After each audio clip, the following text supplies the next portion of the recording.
I'm Contact 5 investigator Michael Butchner. As pandemic-weary passengers begin to travel and head to airports once again, some of them are packing trouble in record numbers. On any given day, up to 50,000 passengers pass through TSA security checkpoints at Fort Lauderdale-Hollywood International Airport. 10,000 travelers a day are screened just at this checkpoint inside Terminal 1. And I think people would be surprised at the amount of items that we intercept from passengers. Items found in carry-ons that are banned and could cause chaos in the sky. There are a lot of dangerous items on this table that could cause harm to someone within an aircraft. Jason Martin is the Federal Security Director for the Transportation Security Administration at the airport. He gave Contact 5 an exclusive look at the surprising seizures. This represents about a week's worth of prohibited items that have been intercepted and seized by TSA. But TSA officers are finding more than just bullets and blades and replica grenades.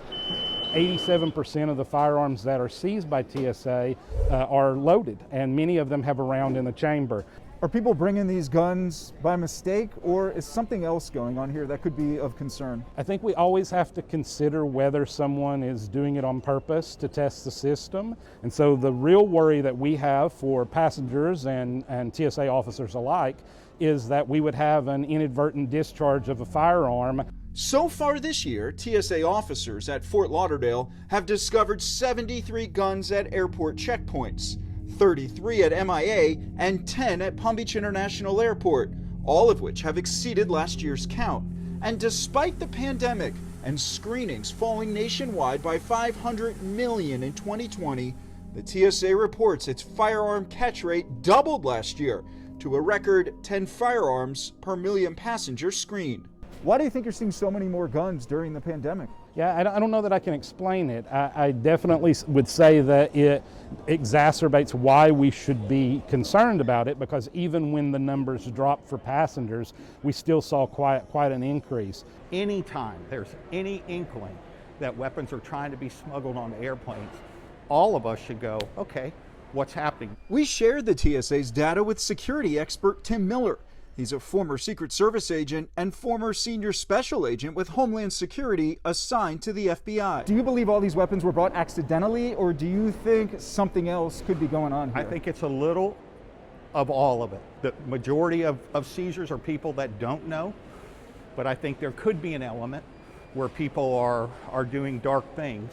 Through the first 6 months of the year, TSA officers discovered nearly 3,000 firearms, and that's concerning to Miller. I'm not screaming that the sky is falling. What I am screaming is we ought to look at this. When you see larger numbers of firearms and weapons being seized at a checkpoint at an airport, security officials and government officials need to ask the big question, why? Back at Fort Lauderdale, where airport officials are hoping to educate travelers to pack the fun, not the gun. About a week's worth of prohibited items. Martin and his team hunt for firearms and prohibited items, hopefully stopping them before they reach the friendly skies. We would like to see a reduction because ultimately, we're trying to protect everyone and make sure everyone's safe.